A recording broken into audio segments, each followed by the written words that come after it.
on va lever un gros tabou dès maintenant, parce que vous allez y être amené, hein. Donc le caca. Le caca, c'est une question que vous allez avoir souvent. De quelle couleur, quelle texture et tout. Parce que la plupart des enfants prennent du poids, perdent du poids, ont des problèmes gastriques. Il y a beaucoup de choses. Pourquoi le caca est jaune, etc. Donc nous, comme le gamin avait en plus une complication pancréatique et de foie, on a dû tenir un peu un petit livre pour savoir où on en était. Donc je vous le propose. Bien sûr, il n'y a rien d'obligatoire, mais ça permet de savoir comment ça fonctionne. Et grâce à l'échelle de Bristol, de pouvoir communiquer avec les médecins en ayant un vocabulaire commun. Ça peut faire gagner du temps et éviter des photos de caca en gros plan. Donc, par exemple, là, sur ce carnet, on cherchait à l'époque ce qui faisait mal au ventre de Maxime. Parce que quand il a eu fini tous ses traitements, on s'est retrouvé avec une situation où il ne pouvait pas aller à l'école tellement il avait mal au ventre.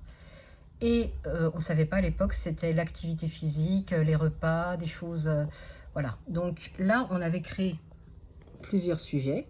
Donc les selles, voilà, qui reviennent sans cesse, les douleurs, l'heure, le médicament parce qu'il a une petite tripotée, et les médicaments, là en bleu, vous voyez, c'était un médicament qui sortait de ce qu'il avait d'habitude. C'est un médicament pour le soigner sur sa douleur abdo, et non pas ces médicaments pour régler les problèmes de foie et de pancréas.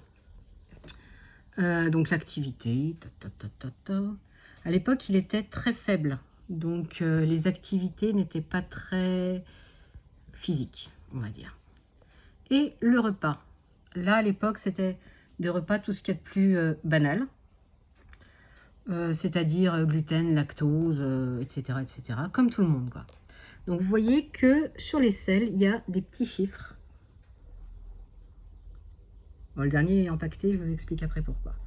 Donc les petits chiffres, c'est l'échelle de Bristol.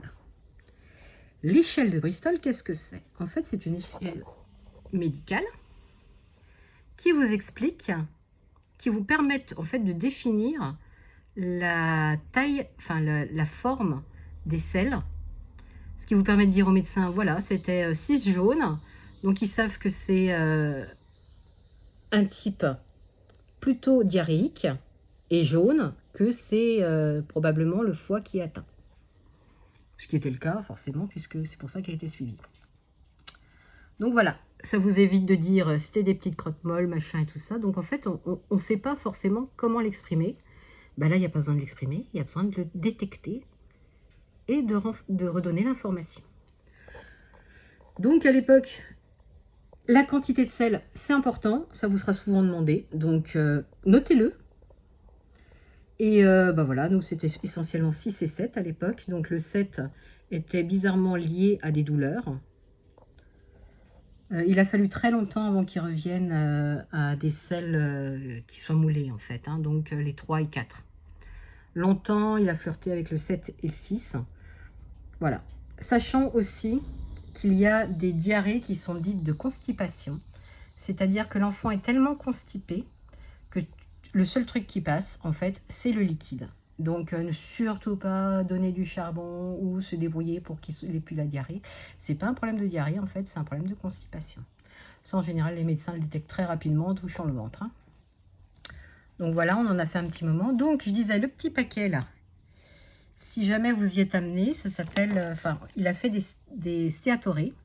C'est-à-dire que pendant 72 heures, on a enfermé tous les petits cacas dans un pot, sachant que si on en rate un, on doit recommencer à zéro.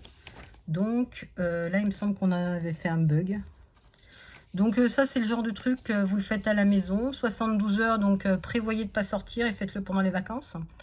Parce que ben, quand ça arrive, surtout sur des selles liquides, si vous êtes à la bibliothèque et qu'il doit aller aux toilettes, ben, il ne va pas se retenir et vous êtes prêt à recommencer.